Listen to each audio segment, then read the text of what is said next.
Adilabad airport ఏర్పాటుకు సంబంధించి భూసేకరణ ప్రక్రియను పూర్తిస్థాయి పారదర్శకతతో చేపడతామని జిల్లా కలెక్టర్ రాజర్షిష తెలిపారు.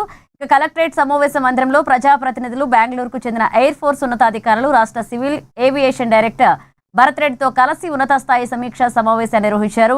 సమావేశానికి ముందు క్షేత్రస్థాయి పరిశీలన, మైక్రో లెవెల్ సర్వే నిర్వహించి గన్వే విస్తరణతో పాటుగా సాంకేతిక అంశాలపై చర్చించి పలు నిర్ణయాలు తీసుకున్నారు. రాష్ట్ర ముఖ్యమంత్రి ఆదేశాల మేరకు విమానాశ్రయ ఏర్పాటుకు అవసరమైన భూసేకరణ చర్యలను వేగవంతం చేశామన్నారు. ఇప్పటికే 700 ఎకరాల భూసేకరణకు రాష్ట్ర ప్రభుత్వం అనుమతి మంజూరు చేసిందని, అదనంగా డిఫెన్స్ ఇన్ఫ్రాస్ట్రక్చర్ కోసం 1500 ఎకరాలు, సివిల్ ఏవియేషన్ రన్వే విస్తరణ కోసం మరొక 80 ఎకరాలను కేటాయించేందుకు ప్రాథమిక ఆమోదం లభించిందని వివరించారు. జియో కోఆర్డినేట్ల ఆధారంగా భూసేకరణ ప్రక్రియను అత్యంత పారదర్శకంగా నిర్వహిస్తామని స్పష్టం చేసిన కలెక్టర్, సీఎంఓ కార్యాలయం ప్రజాప్రతినిధుల సూచనల మేరకు త్వరితగిన భూసేకరణ పూర్తి చేసి రక్షణ శాఖ, ఎయిర్పోర్ట్ అథారిటీకి భూములను అప్పగిస్తామని తెలిపారు. ఆదిలాబాద్ జిల్లాకు సివిల్ ఏవియేషన్ తో పాటుగా డిఫెన్స్ ఇన్ఫ్రాస్ట్రక్చర్ రావడం ప్రజలకు ఒక చారిత్రాత్మక అవకాశమన్నారు.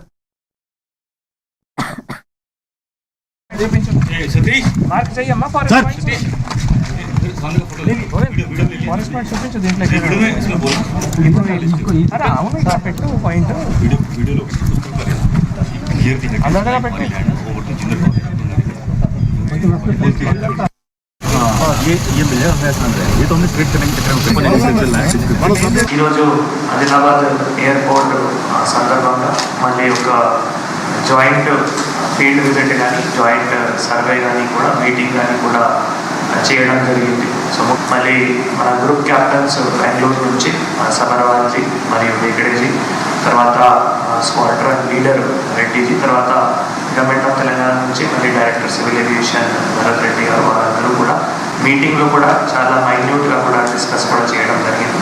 సో ఈరోజు ఒక చాలా మంచి ఒక రిజల్ట్ కూడా రావడం జరిగింది. ఎందుకంటే ఏవైతే గతంలో మరి ఢిల్లీలో ఉన్నటువంటి మీటింగ్ కానీ, తర్వాత ఆనరబుల్ సీఎం సార్ ఏవైతే ఇన్స్ట్రక్షన్స్ ఇచ్చారో దాని ప్రకారం మళ్ళీ already state government 700 acres land ఎక్విజిషన్కి మళ్ళీ మాకు ఆదేశాలు కూడా ఇచ్చారు. దీంతో పాటు మళ్ళీ అదనంగా 1500 ఎకరాలు ఒక defence infrastructure, defence air training institute కావచ్చు, తర్వాత 80 ఎకరాలు airport authority of India civil aviation clear కావచ్చు. వాటికి కూడా government of Telangana honourable chief minister sir మరి అది కూడా అదనంగా ఇన్ ప్రిన్సిపల్ అప్రూవల్ కూడా ఇవ్వడం జరిగింది. కాబట్టి ఏవైతే ఫీల్డ్ లెవెల్లో మరి ఏవైతే ఏరియా ఉన్నాయో దానికి జియో కోఆర్డినేట్స్ ప్రకారం కూడా చూసుకొని మళ్ళీ ఇది ల్యాండ్ ఫిట్ ఫర్ అక్విజిషన్ ఉన్నాయి.